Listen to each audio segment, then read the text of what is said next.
everyone, my name's Kyla. What I'm about to tell you happened to me about a year ago during winter break. I never planned on sharing my story because it's quite personal. I've never seen it as some sort of supernatural experience. I always thought it was just a weird hallucination. But after watching a video on this channel about a guy that had some terrifying visions while being in a coma, well, I'm not so sure anymore. The thing is, I experienced something pretty similar myself. My family had a tradition that we'd spend every Christmas at a ski resort. All of us, my parents, my older sister Jenna, and I, are pretty good skiers, and we all really love it. Used to love it. The last Christmas ski trip we took together ended in tragedy, so we don't really do it anymore. It started with my dad suggesting that we try a new resort. Our usual one was really nice and all, but we'd been going there for years and were kind of getting bored with it. My dad looked online and found a luxury 5-star ski resort that, for some reason, was more than half price off. He was super excited to take us to such a cool place without having to pay a fortune, so he booked us accommodations right away. And we were stoked too. Jenna cracked jokes about possibly getting to hang out with billionaires. Mom was anticipating the spa services they offered, and I just couldn't wait to try out those incredible slopes that were pictured on their website. When we got there, it really was magical. We couldn't believe our luck, getting such an amazing vacation for such a low price. The resort was living up to all of our expectations. The accommodations, services, food, and slopes, everything was top class. The first incident we had was my dad spraining his ankle. It wasn't even a skiing injury. He just slipped in the shower, which made it even more of a pity. The resort staff was really helpful, but he still couldn't go skiing anytime soon. My mom knew how much skiing meant to us girls, so she told me and Jenna to go have fun and she'd stay to comfort Dad.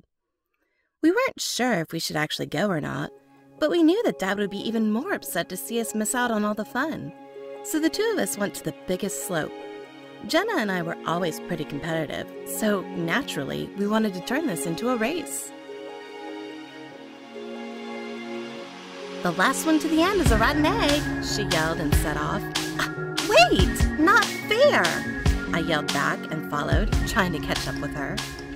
We were halfway down the slope when we heard a weird noise come from the mountain. It was like a loud thud and then vibration, almost as if the mountain had taken a deep breath. We'd never heard anything like it before, so both of us slowed down and turned around to see what was happening. I gasped when I saw the huge cloud of snow rushing toward us at top speed. I looked at Jenna. She was scared and confused. "Go!" I yelled and started skiing down as fast as I could. She followed my lead. We were going down, trying desperately to outrun the snowslide and not knowing how hopeless our attempt was. Within seconds, I felt the strong force of the snow knock me down and drag me off into the world. I felt like I was on a roller coaster, but with snow everywhere, blinding and suffocating me. I can't say how long it lasted, how or when it stopped, as if my consciousness blacked out for a while. I just remember the moment when I found myself buried under the snow and running out of air. I tried to remain calm so that I wouldn't waste too much oxygen as I started digging myself out. It was hard, but after a while, I finally cleared the snow from above me and saw the sky. But the sky looked kind of weird. It wasn't blue like it had been before all of this happened. It wasn't covered in clouds or black and starry like it gets at night. It was foggy, with no clear end or beginning. In a way, it was sort of like when you look out of a plane window and it's going through thick clouds. I finished digging myself out and looked around. The slope was covered with a thick layer of snow. It seemed as if I was in the middle of a snowy desert. I saw something sticking out of the white abyss off in the distance. I came closer to find that it was the tip of one of Jenna's ski boots. I frantically started digging her out. Both of us were shaking from cold and shock. We took a moment to catch our breath. Our skis were broken in half, so we had no other choice but to walk towards the resort. But when we finally got there, we found it totally empty. It seemed like everything had been abandoned, as if everyone left in a hurry. No bustling resort goings-on, no staff, and no guests were anywhere to be found. The thick layer of snow covering the area made all the familiar places barely recognizable. All the roads were snowed in, and so was the hotel building. We managed to get in by breaking one of the windows on the second floor. I know, probably not a good thing to do, but it was our only way in. Otherwise, we would have just frozen to death. After we got in, we rushed upstairs to our rooms, only to find that Mom and Dad were gone too. I was close to a panic attack. What's going on? I don't understand. Did they leave us? Why would they do that? I sat on the bed and hid my face in my hands, trying so hard not to cry. Jenna sat next to me, put her hand on my shoulder, and tried to calm me down. Hey, it's okay. I'm sure there's an explanation for all of this. They probably just got evacuated because of the avalanche. And they decided to just leave us behind? I had reached full-blown hysteria mode. They probably had to, and they've definitely already sent a search party for us. You'll see, everything's gonna be all right. She hugged me, and I couldn't help but notice her skin was abnormally cold. This brought me right back down to earth. I looked at Jenna with fear. She was pale, but other than that, she seemed fine. Are you okay? I touched her forehead and shuddered. You're ice cold. She pulled away. Yeah, I'm fine. Just still cold from being under all that snow is all. We decided to head downstairs to the hotel sauna. Both of us could use some warmth. We got inside and I turned up the heat. Hair, nice and toasty. I closed my eyes, enjoying the warmth and trying to calm down my nerves. After a while, I heard the sound of teeth chattering.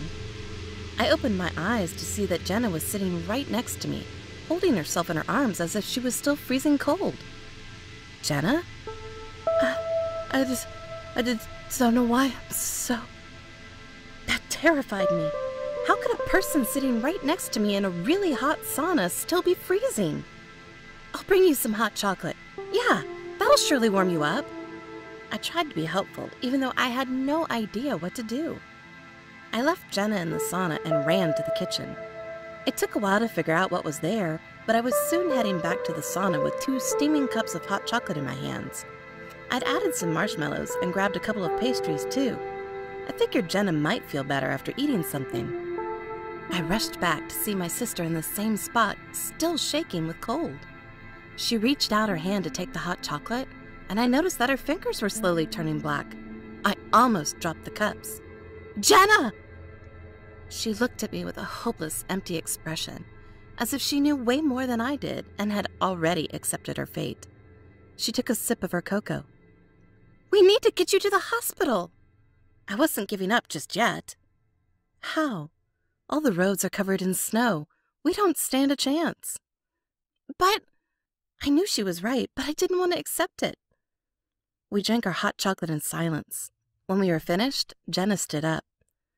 Let's go upstairs. I want to take a nap. Yeah, good idea. You need rest. Then you'll surely feel better.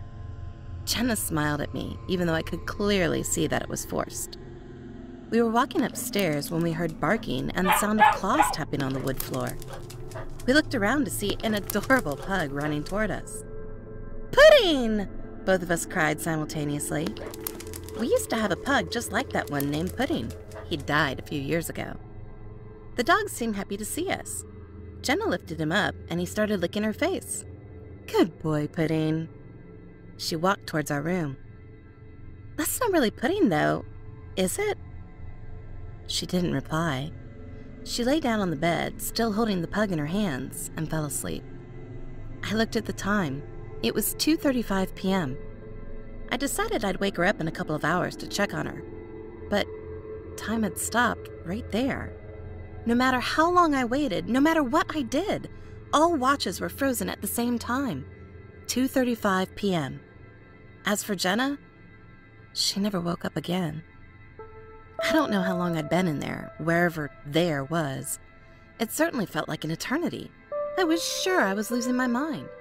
And the pug that kept acting as if it knew me and answered to Pudding, that was the least insane part of all of this.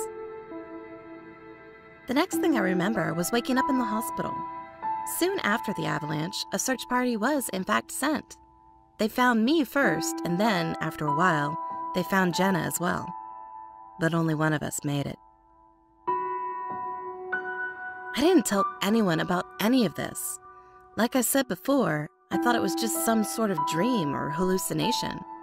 But hearing a very similar story, the strange fogginess, the emptiness, time standing still, all these details, it made me question that.